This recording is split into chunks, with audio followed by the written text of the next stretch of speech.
Liberty Nation. Truth is making a comeback. Hi, this is Scott Cosenza for LibertyNation.com and Liberty Nation TV. And joining me today is Sarah Cowgill. Hi, Sarah.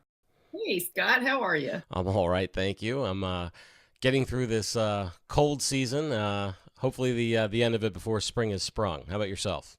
I'm hanging in there, waiting for snow to hit the heartland.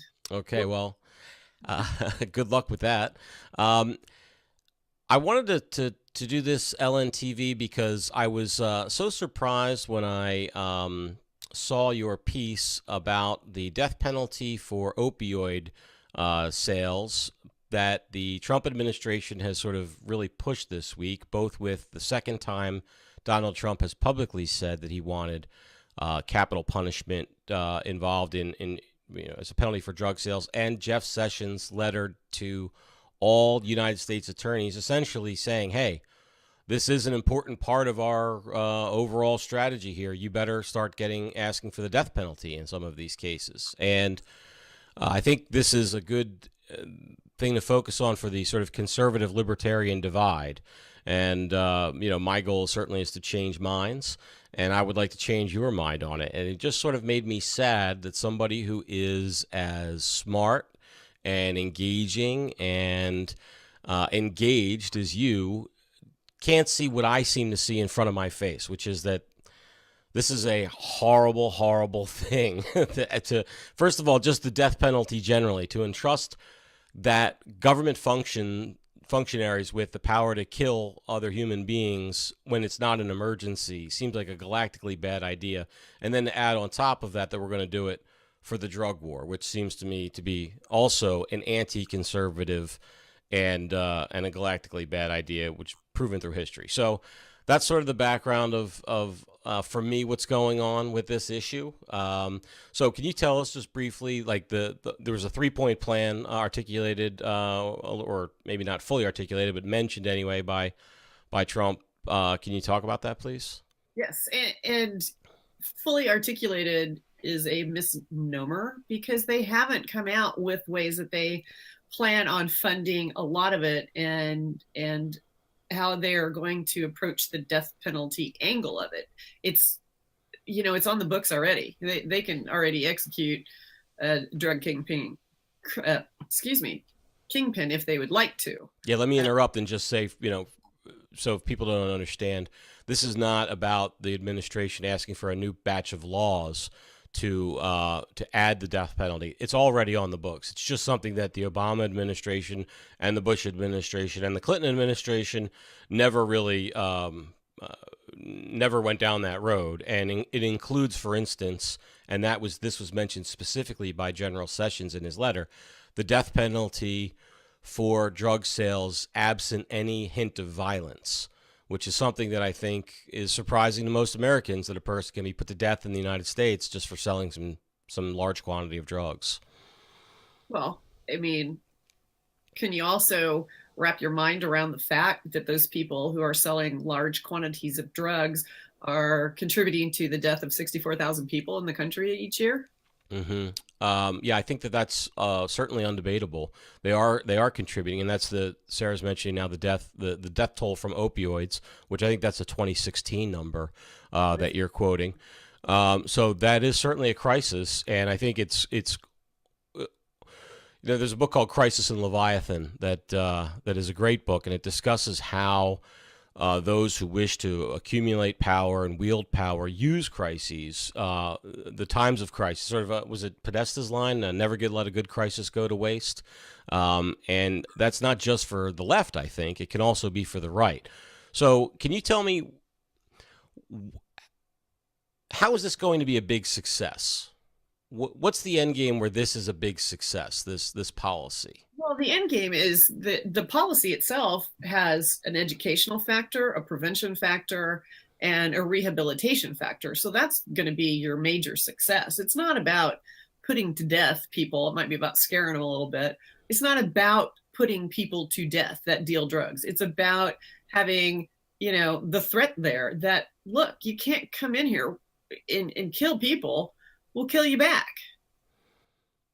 So you think that might be, you think that we'll see a noticeable, I have a bad cold right now, and I had a hell of a time getting some Sudafed because it's such a pain in the neck. They act like you are, Walter White, ready to go on a meth cook, to try to get your nasal passages cleared. And we've gone through all this difficulty because people can use Sudafed or pseudoephedrine to make methamphetamine, and that's the reason why there are so many restrictions on cold medicine in this country. I don't get the sense that there is a reduction at all in the availability or price or anything. Like, I don't think meth is harder to get. I don't think it's more expensive. I don't think we have fewer meth users or meth heads in this country.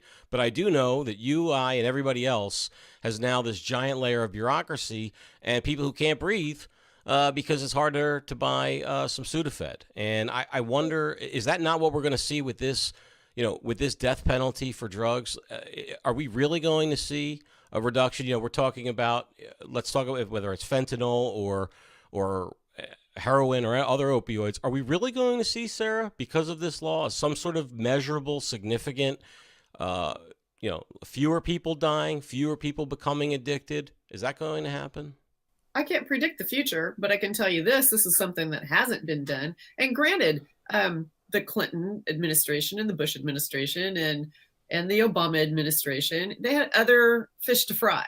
This was not on their radar. It wasn't on anybody's radar so much because it's, the white collar soccer mom down the street that her kid gets into the cabinet and now it's an OD problem.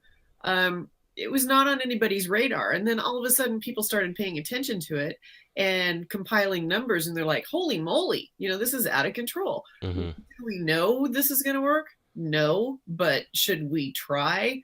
Yes, absolutely we should try.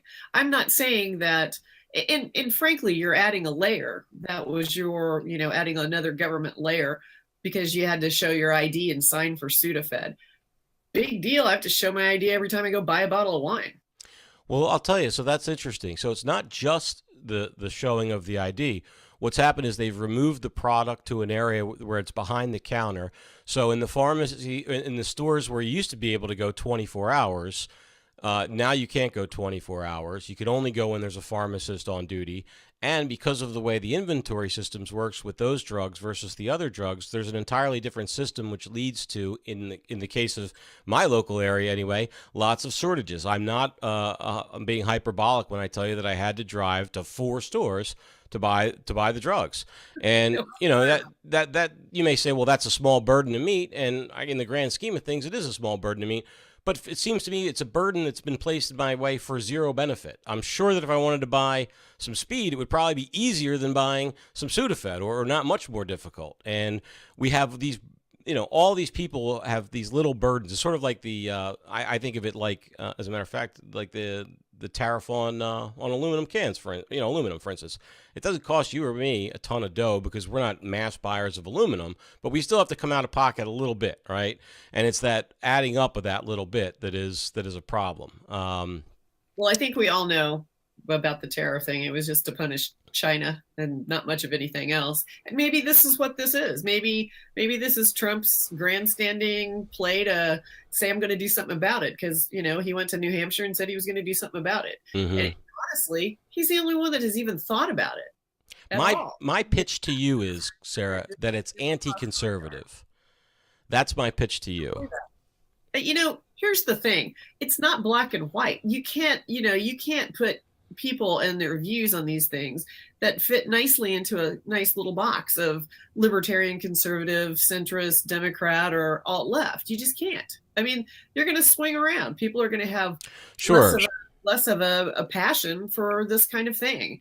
I'm pitching it that way to you and to others, for people who are naturally skeptical about governments and about government, about the incentives that government actors have. And their incentives are not often the highest of what we might hear from Jefferson and Madison or even Lincoln, heaven forbid, but are more parochial and are often,